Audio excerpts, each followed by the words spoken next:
எவன் நீ பரிசுத்த ஆவியை பெற்றுக்கொள்ளணும், பரிசுத்த ஆவியினால் நடத்தப்படணும், நீ பரிசுத்தமான வாழ்க்கை வாழணும், பரிசுத்தமான தெய்வத்துக்கு நீ ஊழியம் செய்யணும் என்று சொல்லி அன்றைக்கே ஆண்டவர் தெரிந்து கொண்டார். ஆரம்ப நாட்கள் இந்த வசனம் எனக்கு புரியல. ஆனால் படிப்படியாக சாமுவேலுக்கு ஆண்டவர் வார்த்தையின் மூலமாக தன்னை வெளிப்படுத்தினது போல இந்த வசனத்தை ஆண்டவர் இன்றைக்கு விளக்கி காட்டிக்கொண்டே இருக்கிறார். இது என்னுடைய ஆயுள் கால வாக்கு தத்துவம். சொல்லுங்க, இதை வச்சே என் வாழ்க்கை 68 வருஷம் ஓடிக்கிட்டே இருக்கு. இன்னும் எனக்கு எவ்வளோ காலம் ஆண்டவர் வச்சிருக்கிறாரோ எதை வச்சு தான் ஓடும்? நான் சாப்பிட்டதுனாலையோ அல்லது வேறு எனக்கு வசதி வாய்ப்பு வச்சுல அல்ல, பிறகு இந்த வசனத்தை வச்சு ஓடிக்கிட்டே இருக்கிற குறையும் ஓடுவேன். அந்த வசனம் என்ன சொல்லியிருக்கு? நீ ஆவிக்குரியவன், நீ எல்லாவற்றையும் ஆராய்ந்து நிதானிப்பாய். உனக்கு ஒரு நிதானத்தை நான் தருவேன். என்னதான் நடக்கு சபையில் உன்னால் நிதானிக்க முடியும். வீடு எப்படி தான் ஓடிக்கிட்டு இருக்கு, உன்னால் நிதானிக்க முடியும்.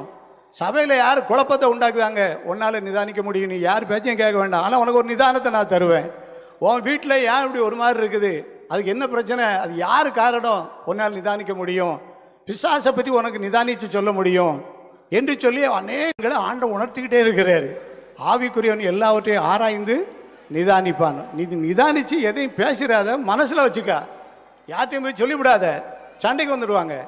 நீ மனசில் வச்சுக்கிட்டு எதை நிதானிக்கையோ அதை அப்படியே ஆல்டரில் போய் நீ என்ன செய், ஜெபம் பண்ணு.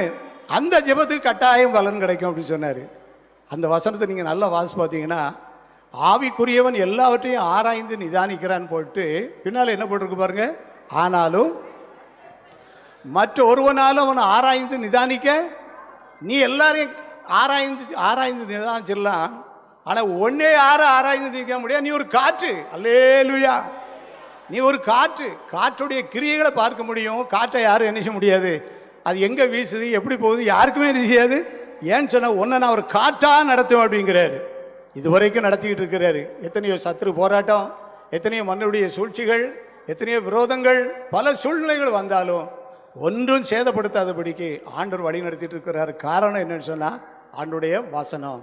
நீ ஆவிக்குரியவன், நீ உலகத்துக்குரியவன் அல்ல, நீ பதவிகளுக்கு போட்டி போடுறவன் அல்ல, நீ உலக காரியங்களுக்காக ஓடுறவன் அல்ல, நீ தேவனுடைய ஆவியை பெற்றுக்கொள். இன்றைக்கு ஒவ்வொரு நாளும் அதிகாலையில் பல மணி நேரம் முழங்கால் போட்டு கைகளை உயர்த்தி வீட்டில் தனிச்சு உட்கார்ந்து ஜெபம் பண்ணிக்கிட்டு இருக்கிறேன்.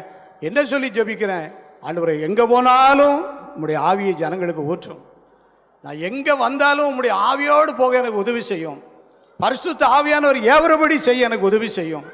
பரிசுத்த ஆவியார் நடத்துகிறபடி நடக்க எனக்கு பலன் தரும். பலத்தினாலும் அல்ல, பராக்கிரமத்தினாலும் அல்ல, என்னுடைய தேவனுடைய ஆவியினாலேயே